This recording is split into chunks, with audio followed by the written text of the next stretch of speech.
नमस्कार। चेतना किस्से कहानियां कविताएं मंच के शानदार जानदार मासिक लाइव में मैं एक बार फिर हिमांशु जैन मीत इंदौर से अपने सभी दर्शकों का हार्दिक स्वागत वंदन अभिनंदन करती हूँ।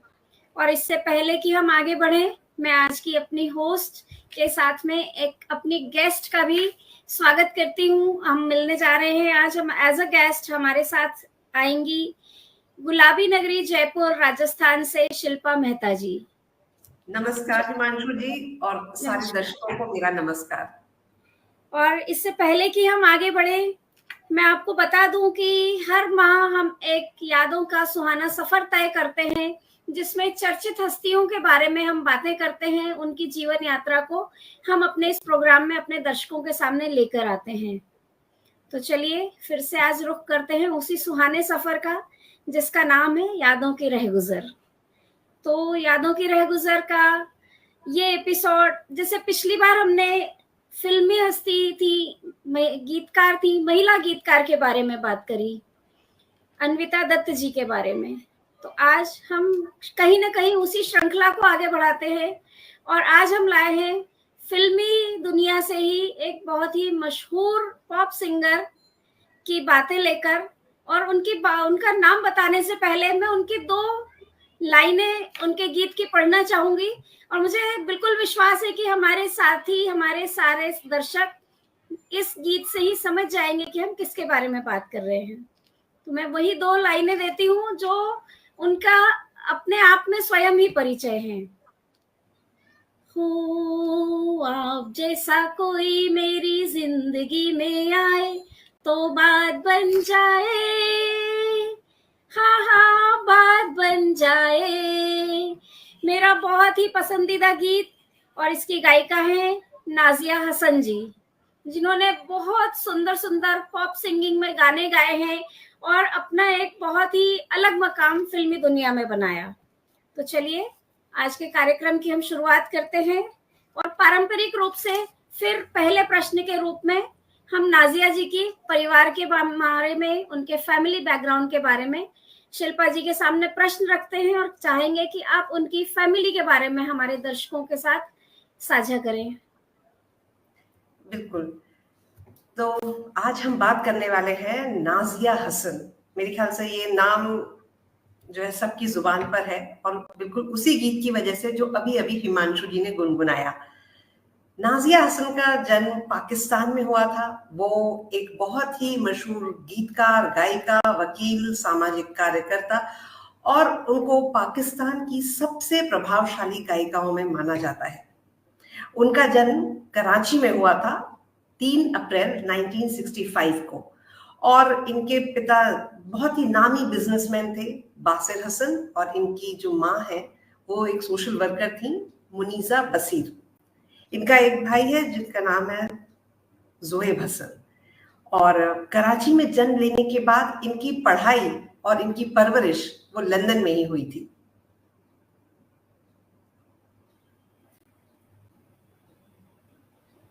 तो चलिए, ये तो बात हुई नाजिया हसन की फैमिली बैकग्राउंड के बारे में। और जैसा कि चेतना मंच का एक ट्रेडिशन ही है और हम फिर कुछ नयापन लाने की कोशिश करते हैं, अलग अलग गीत गाते हैं इस कार्यक्रम में हम लोग, लेकिन आज जिस गीत से शुरुआत करी पहले उसी के अंतरे गाएंगे। तो एक अंतरा लेती हूँ।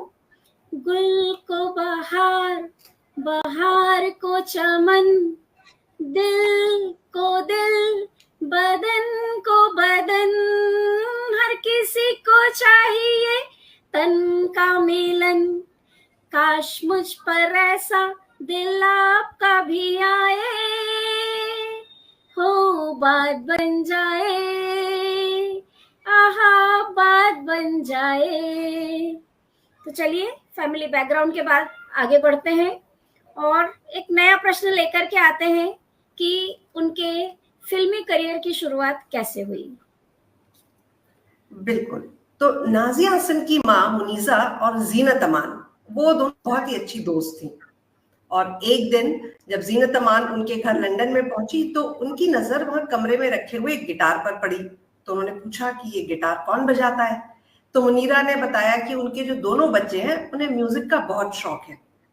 उस टाइम नाजिया घर पर ही थी तो उन्होंने एक गाना गाकर उनको सुनाया और वो गाना जीनत अमान को बहुत पसंद आया।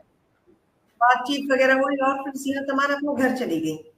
और एक दिन बाद जीनत अमान ने मुनीजा को कॉल किया और उन्हें कहा कि प्रोड्यूसर एक्टर फिरोज खान अपनी नई फिल्म के लिए एक नई आवाज की तलाश कर रहे हैं और मुझे लगता है कि नाजिया की आवाज उन्हें बहुत पसंद आएगी। लेकिन मुनीजा ने तो एकदम इनकार कर दिया क्योंकि वो मुस्लिम थी और मुस्लिम परिवार की जो लड़कियां हैं उनको इतना खुला माहौल नहीं दिया जाता। फिर भी जीनत अमान ने जिद पकड़ ली कि एक बार आओ तो सही, बात तो करो, बात करने में क्या जा रहा है। तो मुनीसा ने जो नाजिया के फादर हैं उनसे बात की तो उनके फादर ने तो एकदम मना कर दिया कि ये तो हो ही नहीं सकता, हमारे घर की लड़की कोई फिल्मों में गाना गाएगी। फिर भी बहुत उनको समझाया, मान मनुहार की, तो वो मान गए कि ठीक है, चलो कोशिश करके देख लो। और बस उसके बाद जीनत के कहने पर मुनीसा और नाजिया वो यूनाइटेड किंगडम में वहां एक पार्टी थी वहां पर पहुंचे और जहां उनकी मुलाकात फिरोज खान से हुई और फिरोज खान ने नाजिया को ऑडिशन के लिए बुलाया। बिल्कुल, पहला ही ब्रेक थ्रू अगर फिरोज खान जैसे डायरेक्टर और एक्टर के साथ मिले तो निश्चित रूप से सफलता आगे मिलना ही तय थी। तो अब आप ये बताइए कि जब वो फिरोज खान से मिली और ऑडिशन के लिए उनको बुलाया तो उस ऑडिशन का नतीजा क्या रहा? अब फिरोज खान ने उनकी आवाज सुनी और 15 साल की नाजिया की आवाज से इम्प्रेस होकर फिरोज खान ने उन्हें अपनी फिल्म कुर्बानी, जो कि 1980 में आई थी, उसमें गाना गाने का मौका दिया। और इस गाने की रिकॉर्डिंग यूके में ही हुई थी, जिसके लिए नाजिया अपने स्कूल से हाफ डे लेकर स्कूल ड्रेस में ही रिकॉर्डिंग करने के लिए जाती थी। और इस फिल्म में जो गाना नाजिया हसन ने गाया था, वो गाना अभी अभी आपने हिमांशु जी की आवाज में सुना। तो इतना शानदार गीत जो उन्हें पहले ही चांस में मिला, तो जब वो एक कोई गीत अगर हिट हो जाता है तो निश्चित रूप से शानदार आगाज जब कैरियर का हो जाता है, तो इस कैरियर की आगे परिणति किस तरह से हुई? अब जब गाने की रिकॉर्डिंग हो गई तो नाजिया फिर अपनी पढ़ाई में बिजी हो गई। लेकिन जब ये फिल्म कुर्बानी रिलीज हुई और ये गाना आप जैसा कोई मेरी जिंदगी में आए, जब इस गाने ने धूम मचा दी, और ये धूम उसने सिर्फ भारत में ही नहीं बल्कि विदेश में भी धूम मचा दी। और उस दौर में ये गाना इतना इतना हिट हुआ था कि बच्चों से लेकर जवानों तक हर कोई इसके बोल जो है उसके उन सबकी जुबान पर होती थी। और हर कोई ये जानने के लिए बेकरार था कि आखिर ये गाना किसने गाया है। लोग तो हैरान हुए कि जब उन्हें ये पता चला कि ये सुपरहिट गाना किसी भारतीय गायिका ने नहीं बल्कि पाकिस्तानी सिंगर नाजिया हसन ने गाया है।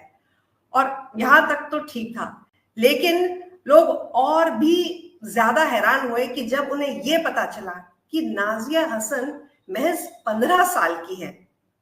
फिर एक दिन मुनीजा के पास शोमैन राज कपूर साहब का कॉल आया और उन्होंने कहा कि इस साल की बेस्ट फीमेल प्लेबैक सिंगर का अवार्ड नाजिया हसन को मिलेगा, तो क्या आप उसे लेने भारत आएंगे? तब नाजिया हसन अपने पूरे परिवार के साथ ये अवार्ड लेने के लिए भारत आई और शोमैन राज कपूर के हाथों 1981 में उनको इस गाने के लिए बेस्ट फीमेल प्लेबैक सिंगर का फिल्म फेयर अवार्ड मिला। और वो पहली पाकिस्तानी सिंगर थी जिन्हें भारत में ये अवार्ड मिला था। और नाजिया ही ऐसी पहली सिंगर है जिन्हें सिर्फ 15 साल की उम्र में ये अवार्ड मिला। इससे पहले और इसके बाद आज तक फिल्म फेयर अवार्ड के इतिहास में ये दोबारा नहीं हुआ है। क्या बात है! तो इतना एक से एक बढ़कर के जब रिकॉर्ड बनाए जाते हैं, और जिन्हें कहीं मैं पढ़ रही थी तो मैंने देखा कि वाकई ये रिकॉर्ड आज तक तोड़ा नहीं गया है, जैसा कि आपने बताया। और जब मैंने उनके कुछ इंटरव्यूज देखे तो मैंने ये देखा कि वो दिखने में भी बेहद खूबसूरत थी। तो क्या उनकी खूबसूरती के चर्चे नहीं हुए? क्या उन्हें कभी हीरोइन बनने का ऑफर नहीं आया? मात्र 15 साल की उम्र में नाजिया जो है वो दुनिया भर में मशहूर हो गई थी और कुदरत ने उन्हें खूबसूरत आवाज के साथ साथ मैं कहूं तो बेमिसाल सुंदरता से भी नवाजा था। और उनके पॉपुलर होने के बाद ऐसा कहते हैं कि हर नामी फिल्म मेकर उन्हें अपनी फिल्म में साइन करना चाहता था और उनको हीरोइन बनाने के लिए ब्लैंक चेक लेकर उनके आजू बाजू घूमते थे, लेकिन उन्होंने हर ऑफर को ठुकरा दिया था क्योंकि उनकी फैमिली को लगता था कि फिल्मों से ज्यादा उनके लिए पढ़ाई एक बेटर ऑप्शन है, एक बेहतर विकल्प है, इसलिए उन्होंने कभी भी फिल्मों का ऑफर एक्सेप्ट नहीं किया। चलिए, तो ये तो कहीं ना कहीं वो बात हुई कि उनका परिप्रेक्ष्य कुछ इस प्रकार का था कि सिंगिंग ही बहुत मुश्किल से वो कर पाई, तो उससे आगे बढ़ना शायद काफी मुश्किल भी रहा होगा। और निश्चित रूप से ऐसा आम परिवारों में हर जगह ही होता है। तो शिल्पा जी, आगे बढ़ते हैं और अब हम ये जानना चाहेंगे कि पहला ही गीत जब सुपरहिट हुआ तो उसके बाद की उनकी आगे की म्यूजिकल जर्नी किस प्रकार की रही? जैसा कि आपने कहा कि उनका पहला ही गीत एकदम सुपरहिट रहा और सबको पता है इस गाने के बाद तो वो एकदम नेशनल सेंसेशन बन गई थी, वो रातों रात एक सिंगिंग स्टार बन गई थी। और उसके बाद उन्होंने बैक टू बैक उन्हें गाने के ऑफर मिलते रहे। इसके बाद उन्होंने 1981 में अपना म्यूजिक एल्बम डिस्को दीवाने लॉन्च किया और ये भी एकदम सुपर डुपर हिट था। और इस एल्बम को रिलीज करने वाली वो पहली प्लेबैक सिंगर थी। और डिस्को दीवाने एल्बम ये भारत में ही नहीं, पाकिस्तान में भी बिकने वाला, सबसे ज्यादा बिकने वाला एशियाई पॉप एल्बम भी कहलाया। और इनके गाए गाने Bharat, Pakistan, London, America, Russia सब जगह बहुत पसंद किए जाते थे। तो अपने पहले ही एल्बम से नाजिया एक इंटरनेशनल सिंगर बन गई थी, अगर मैं ये कहूँ। और जो इस एल्बम का डिस्को दीवाने का जो टाइटल सॉन्ग है वो अभी आप जरूर उसको गुनगुनाइएगा। और हमारे शायद कई दर्शक हैं उनको याद होगा कि इस गाने का रीमिक्स अभी कुछ साल पहले एक बॉलीवुड मूवी में भी आया था। और नाजिया ने फिर 1982 में बूम बूम नाम का एक एल्बम किया अपने भाई जोहेब हसन के साथ। इस एल्बम का भी एक गाना एक मूवी आई थी स्टार, उसमें आया था। उसके बाद 1984 में उनका एक एल्बम आया यंग तरंग, 1987 में आया हॉटलाइन और उनका आखिरी एल्बम 1991 में आया, उसका नाम था कैमरा कैमरा। और उन्होंने अपने भाई जोहेब हसन के साथ कई टेलीविजन प्रोग्राम किए। और 1980s में नाजिया और जोहेब, इनकी जोड़ी जो है वो दुनिया भर में मशहूर हुई थी। और उन्होंने ऑलमोस्ट, ऐसा कहते हैं, जो आंकड़े कहते हैं कि 6.5 करोड़, 6.5 करोड़ से भी अधिक रिकॉर्ड बेचे। इसके अलावा जो उन्होंने जो एल्बम्स जो उन्होंने करे वो तो थे ही, साथ में कुछ बॉलीवुड मूवीज में भी उन्होंने गाना गाया जिसमें कुर्बानी तो थी ही। उसके अलावा उन्होंने गाना गाया स्टार में, दिलवाला, इल्जाम, मैं बलवान और मेरा साया, अधिकार। कुछ लिमिटेड मूवीज में ही गाने गाए बॉलीवुड में, लेकिन वो सारे गाने भी बहुत हिट हुए थे। बहुत ही शानदार सी जर्नी उनकी रही, फिल्मी सफर बहुत ही फैसिनेटिंग रहा। ये कहा जा सकता है कि नेशनल नहीं बल्कि वो इंटरनेशनल स्तर पर एक जानी मानी शख्सियत बनी। तो चलिए अब उसी जिस मुखड़े से शुरुआत की थी उसी का दूसरा अंतरा लेते हैं और आगे बढ़ते हैं। मैं इंसान हूँ फरिश्ता नहीं, डर है बहक न जाऊं कहीं, तन्हा दिल ना संभलेगा, प्यार बिना ये तड़पेगा, आप सा कहाँ है दिल आपको ही पाए, हो बात बन जाए, आहा बात बन जाए। तो बात तो खैर उनकी बन ही चुकी थी और निश्चित रूप से वो पॉपुलैरिटी के 7वें आसमान पर थी। तो चलिए अब यहीं से हम आगे बढ़ते हैं कि फैंस की दीवानगी के अलावा इस दीवानगी का असर उनकी निजी जिंदगी पर कितना पड़ा? डिस्को दीवाने जो है उससे तो उनकी इतनी ज्यादा पॉपुलैरिटी बढ़ गई थी कि वो जहां भी जाती थी जाहिर सी बात है भीड़ इकट्ठी हो जाती थी। और एक बार जब वो कोलकाता एयरपोर्ट पर पहुंची तो ऐसा न्यूज में था कि उनको देखने के लिए, उनकी एक झलक पाने के लिए 1 लाख लोग इकट्ठा हो गए थे। इतने लोग जमा हो गए थे। और उनकी पॉपुलैरिटी देखते हुए जो बिट्टू हैं म्यूजिक डायरेक्टर, उन्होंने स्टार जो उनका एल्बम था, उसमें से उन्होंने कहा कि आप इसमें एक्ट कीजिए इस गाने में, लेकिन नाजिया ने उसके लिए भी मना कर दिया और उन्होंने कहा कि मैं पर्दे के पीछे रहकर ही सिंगिंग करूंगी। और पाकिस्तान में इतिहास रचने वाली नाजिया, इन्होंने जो पाकिस्तानी पॉप म्यूजिक जो है उसका पूरा दृश्य बदलने में इनकी एक बहुत ही महत्वपूर्ण भूमिका रही है। जब 1984 में इनका एल्बम यंग तरंग पाकिस्तान में रिलीज हुआ तो वो पाकिस्तान का पहला एल्बम था जो कि म्यूजिक वीडियो था, और ये उस जमाने का एशिया का सबसे ज्यादा पॉपुलर एल्बम था। और इतनी पॉपुलैरिटी के बाद भी 1991 में नाजिया ने जब अपने भाई जोहेब के साथ उनका जो म्यूजिक एल्बम था कैमरा कैमरा रिलीज किया, उसके बाद उन्होंने अनाउंस कर दिया कि ये उनका आखिरी एल्बम है और इसके बाद अब वो कभी गाना नहीं गाएंगी। बहुत ही शानदार जर्नी का इस तरह से अंत करने की घोषणा करना भी अपने आप में बहुत ही हिम्मत का काम है, और निश्चित रूप से कम उम्र का प्रभाव भी इस सब चीजों में रहा होगा। और पॉपुलैरिटी थी, म्यूजिकल जर्नी थी, अच्छा ब्रेक थ्रू था, इंटरनेशनल सेंसेशन भी बनी, लेकिन इस सब के बीच में क्योंकि उनकी उम्र कम थी और स्टडीज का समय था, तो क्या उस दौरान जो उन्होंने करियर पर फोकस किया, उनकी स्टडीज पर इसका क्या असर पड़ा? क्या अपनी शिक्षा वे पूर्ण कर पाई? बिल्कुल, उन्होंने लंदन से बिजनेस एडमिनिस्ट्रेशन और इकोनॉमिक्स में बैचलर्स की डिग्री ली, और ये पढ़ाई पूरी करने के बाद 1991 में जब उन्होंने ये ऐलान किया था कि वो गाना नहीं गाएंगी, तो उस साल उन्होंने अपनी पढ़ाई पूरी कर कर विमेन्स इंटरनेशनल लीडरशिप प्रोग्राम में इंटर्नशिप की, और उसके बाद उन्होंने नेशनल सिक्योरिटी काउंसिल में नौकरी भी की। और आपको ये जानकर आश्चर्य होगा कि उन्होंने लॉ की भी डिग्री ली, तो वो एक लॉयर भी थी। बहुत ही शानदार व्यक्तित्व रहा कि करियर, पैशन और उसके साथ साथ में शिक्षा, हर क्षेत्र में उन्होंने अपने आप को वाकई में साबित किया और बहुत खूबसूरती से साबित किया। तो अब ये तो बात हुई उनके बारे में, लेकिन फिर एक और अंतरा लेते हैं। हालांकि ये अंतरा उस गाने का नहीं है, लेकिन चेतना मंच का प्रभाव है और साथ रहा है। तो चेतना मंच ने ही मुझे सिखाया था किसी समय में गीत गाता चल के अंतर्गत कि हम किसी भी मुखड़े पर कुछ अंतरे लिखा करते थे। तो ऐसा ही एक अंतरा आज मैंने बहुत दिनों बाद लिखने की कोशिश की और अपने दर्शकों के साथ आपसे भी साझा करती हूँ, उसी गाने पर जिसको हम अभी तक गाते आ रहे हैं। बिल्कुल।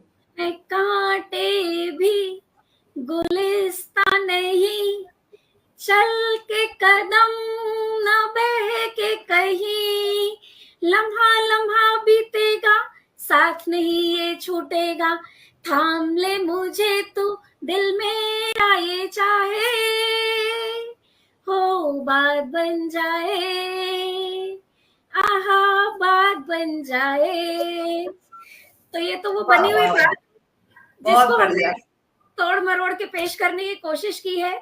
लेकिन करियर और स्टडीज की बात हमने की, तो अब चलते हैं उस ऐसे यक्ष प्रश्न की ओर जिसकी तरफ हमारे दर्शकों के दिलो दिमाग में एक प्रश्न निश्चित रूप से खड़ा रहा होगा कि हमने उनकी बहुत सारी चीजों की बात की, अब हम उनके पारिवारिक जीवन, उनकी शादी की बात करें।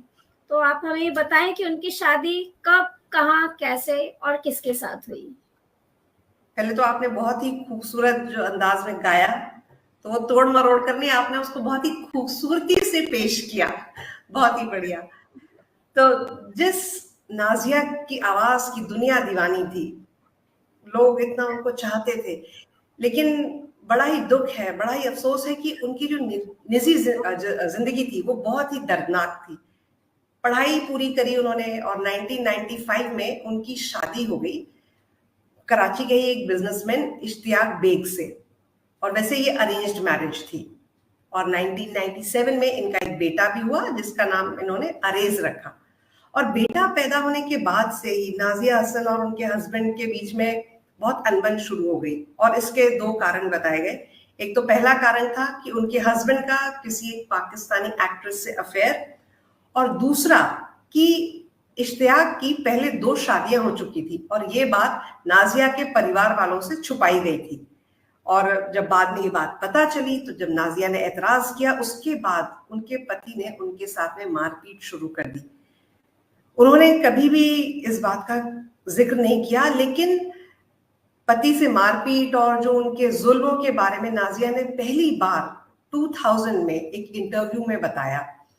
और नाजिया ने ये भी बताया कि जो उनके हस्बैंड है वो उन पर बहुत दबाव डालते थे कि वो मीडिया में कहें कि उनकी शादी बहुत अच्छी चल रही है और उनकी जिंदगी बहुत खुशहाल है, सारी चीजें, लेकिन ये सच नहीं था। और इसके अलावा नाजिया के भाई ने बताया कि इश्तियाक नाजिया को बंदी बनाए रखे हुए थे। परी कथाओं का अंत शायद ऐसे ही हुआ करता है। तो नाजिया की जिंदगी भी एक परी कथा की तरह ही थी। हमारे यहाँ भी एक एक्ट्रेस हुई थी, दिव्या भारती, जिनकी भी पॉपुलैरिटी 7वें आसमान पर थी और उन्होंने दुनिया को अलविदा कह दिया था। तो शायद परी कथाएं ऐसे ही लिखी जाती होंगी।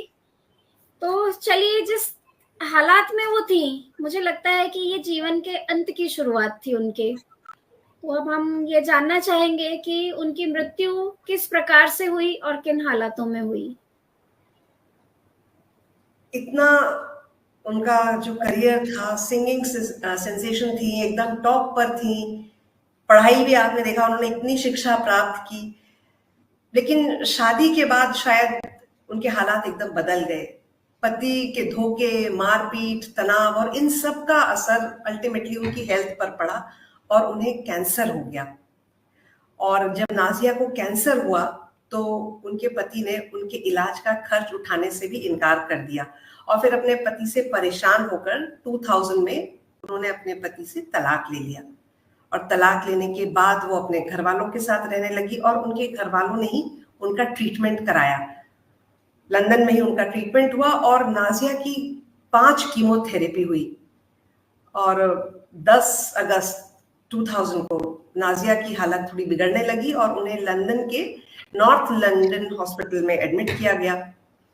और इस इलाज के दौरान उनकी तबीयत में थोड़ा सा सुधार आया और डॉक्टर्स उन्हें घर भेजने ही वाले थे, लेकिन अफसोस वो घर नहीं लौट सकी। 13 अगस्त को सुबह करीबन 9, साढ़े 9 बजे हॉस्पिटल ने जो है नाजिया की माँ को कहा कि नाजिया जो है वो बहुत ज्यादा खांस रही है, बहुत जोर जोर से खांस रही है और उनकी हालत थोड़ी सी खराब हो रही है। नाजिया की माँ वो घर से हॉस्पिटल जाने के लिए निकली, लेकिन जब तक वो हॉस्पिटल पहुंची तब तक नाजिया उनकी मृत्यु हो चुकी थी। और महज 35 साल, 35 इयर्स, इतनी छोटी सी उम्र में ही नाजिया इस दुनिया से रुखसत हो गई।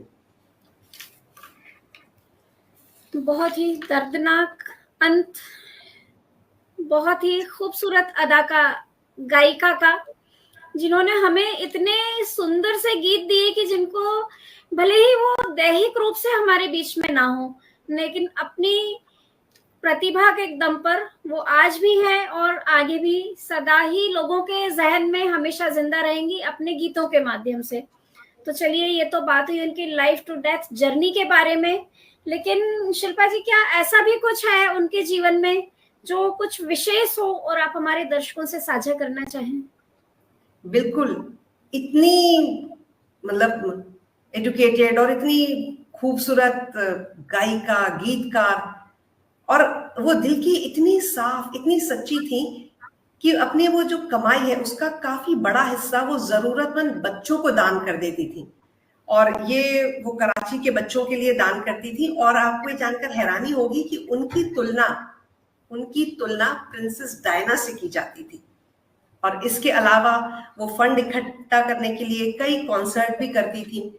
और इन्होंने बैटल अगेंस्ट नारकोटिक्स इस ऑर्गेनाइजेशन की भी शुरुआत की, जो ड्रग्स का इस्तेमाल जो है उसको रोकने के लिए काम करती थी।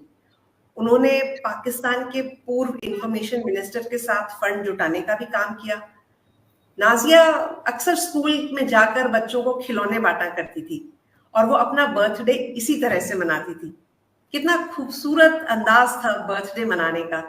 और उन्होंने ये जो उनकी परंपरा थी, ये जो उनका एक स्टाइल था, बर्थडे मनाने का, उनकी डेथ के बाद उनका परिवार आज भी उनका बर्थडे इसी तरह से मनाता है। और नाजिया ने यूनिसेफ के साथ भी काम किया और उनके बेहतरीन काम के चलते कोलंबिया यूनिवर्सिटी ने उन्हें लीडरशिप प्रोग्राम की स्कॉलरशिप भी दी थी, लेकिन कैंसर डिटेक्ट होने के कारण वो ये नहीं कर पाई। चलिए, कहीं ना कहीं जब अंत आता है तो कुछ चीजों का अंत जीवन में ही हो जाता है, और यही जीवन की कहानी भी हुआ करती है। लेकिन जब कुछ किया जाता है तो उसके बदले में लोगों का प्यार, लोगों का हमसे जो जुड़ाव होता है, इसके साथ ही साथ प्रतिभा के दम पर हमें कुछ अवार्ड्स भी मिलते हैं। तो ऐसा ही कुछ नाजिया जी के साथ भी हुआ होगा, और मुझे लगता है कि अब हम उसी प्रश्न पर आ गए हैं जो हमारे सामान्यतः इस कार्यक्रम का लगभग लास्ट प्रश्न ही हुआ करता है, कि उन्हें इस क्षेत्र में किस तरह से कौन कौन से अवार्ड से नवाजा गया। तो सबसे पहले तो जैसा कि मैंने आपको बताया, 15 साल की उम्र में उन्हें फिल्म फेयर अवार्ड मिला था for best female playback singing के लिए। और उसके बाद में उनकी मृत्यु के बाद 2002 में जो तत्कालीन प्रेसिडेंट थे परवेज मुशर्रफ, उन्होंने उन्हें प्राइड ऑफ पाकिस्तान का अवार्ड दिया, और ये अवार्ड उनकी मां ने लिया था नाजिया के बिहाफ पर। और 2018 में गूगल ने नाजिया की 53rd बर्थ एनिवर्सरी पर उन्हें डूडल बनाकर ट्रिब्यूट दिया था। तो देखिए, अपनी मृत्यु के बाद भी वो लोगों के दिलों में किस तरह से जिंदा है।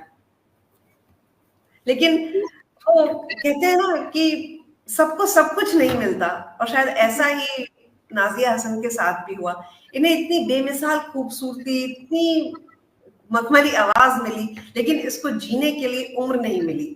और जिंदगी जीने के लिए भगवान ने उन्हें सिर्फ 35 साल दिए थे, जिसमें से 5 साल तो इन्होंने अपनी जो वैवाहिक जिंदगी की जो तकलीफें थी, अपने शौहर की ज्यादतियां, तकलीफ, और जो 5 साल इन्होंने अपने लंग कैंसर, उन्हीं को तकलीफों को झेलते हुए काट दिए।